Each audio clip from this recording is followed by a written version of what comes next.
بڑی سنجیدگی کے ساتھ اللہ تبارک و تعالیٰ اس کی حفاظت کا اعلان فرما رہا ہے۔ اور تاریخ گواہ ہے، تاریخ کے صفحات کو آپ پلٹیں تو آپ کو نظر آئے گا کہ جن جن قوموں نے بھی اس قرآن کو ختم کرنا چاہا ہے وہ قومیں ختم ہو گئی ہیں، قرآن ابھی بھی باقی، قرآن پر ابھی تک زوال نہیں آیا۔ اور جن جن لوگوں نے، جن قوتوں نے اس قرآن کو ختم کرنے کی کوشش کی ہے وہ نیست و نابود ہو گئے، وہ ختم ہو گئے، وہ برباد ہو گئے، لیکن قرآن اپنے مقام کے ساتھ ابھی بھی موجود ہے، قرآن اپنی عظمتوں کے ساتھ، اپنی برکتوں کے ساتھ ابھی بھی موجود ہے۔ ایک شخص برطانیہ کے اندر مسلمان ہوا، اس کا نام رکھا گیا یوسف اسلام، اور اس یوسف اسلام نے کیا کیا، برطانیہ کے ایک بڑے چوک کے اندر کھڑا ہو کر ایک ہاتھ کے اندر انجیل کا نسخہ لیا، دوسرے ہاتھ کے اندر قرآن کا نسخہ لیا، 3 نسخے انجیل کے لیے، 3 نسخے قرآن کے لیے، اور کہا کہ میرے ہاتھ میں یہ انجیل کا 500 سالہ پرانا نسخہ ہے، لہرا کر کہا، پوری دنیا عیسائیت کو چیلنج کر رہا ہے، اور کیا کہہ رہا ہے، انجیل کا 500 سالہ پرانا نسخہ، اور کہتا ہے دوسرا میرے پاس 100 سالہ پرانا نسخہ ہے، تیسرا پچھلے سال کا نسخہ ہے۔ لیکن اگر ہم ان کا تقابل کرتے ہیں، اگر ہم ان میں غور و فکر کرتے ہیں، تو انجیل کا وہ نسخہ جو 500 سالہ پرانا ہے، اور انجیل کا وہ نسخہ جو 100 سالہ پرانا ہے، ان کے اندر ایک جیسا نہیں ہے، اس کے اندر تبدیلیاں آ چکی ہیں، تبدل آ چکا ہے، ایک دوسرے سے تبدیل ہیں۔ اور اسی طرح جب پچھلے سال کے نسخے کو دیکھا جاتا ہے تو وہ پہلے 500 سالہ پرانا نسخہ اور 100 سالہ پرانا نسخے کے ساتھ اس کی مطابقت ہی نہیں پائی جاتی، اور دوسرے ہاتھ میں قرآن کو اٹھایا اور کہا کہ یہ قرآن کا 500 سالہ پرانا نسخہ ہے، پھر فرمایا یہ دوسرا نسخہ ہے، 100 سالہ پرانا نسخہ ہے،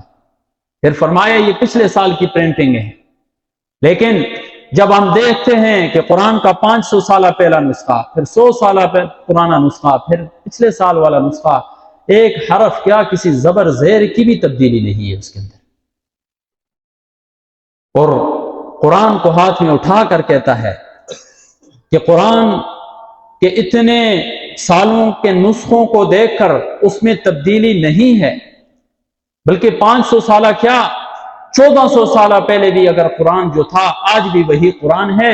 یہ قرآن کی حقانیت کی دلیل ہے، یہ اسلام کی حقانیت کی دلیل ہے، اور یہ مسلمانوں کی حقانیت کی دلیل کہ قرآن بھی سچا ہے، مسلمان بھی سچا ہے، اسلام بھی سچا ہے۔ تو اس قرآن کی حفاظت میرے رب نے لی ہے، اور جن قوموں نے اس کو ختم کرنے کی کوشش کی ہے وہ ختم ہو گئی۔ یہ واقعہ 1-2 دفعہ میں نے پہلے بھی سنایا ہے۔ رشیا کے اندر جب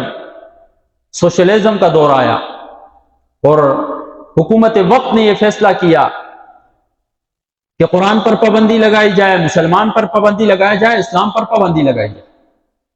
حتیٰ کہ اپنے بچے کو لا الہ الا اللہ کا ورد کرانا بھی جرم تھا، گھر کے اندر عربی عبارت رکھنا بھی جرم تھا۔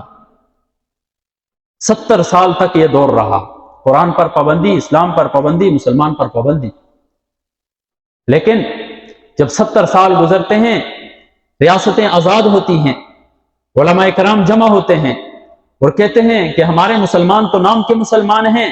70 سال گزر گئے ہیں، یہاں پر اسلام کی تعلیمات جاری نہیں ہوئی ہیں، قرآن کا بول بالا نہیں ہوا ہے۔ ایسا کرتے ہیں، ایک محفل حسن قرات کا انعقاد کرتے ہیں۔ محفل حسن قرات کا انعقاد ہوتا ہے اور اعلان کیا جاتا ہے کہ کونے کونے سے جہاں بھی کوئی قاری اپنا نام لکھا دے۔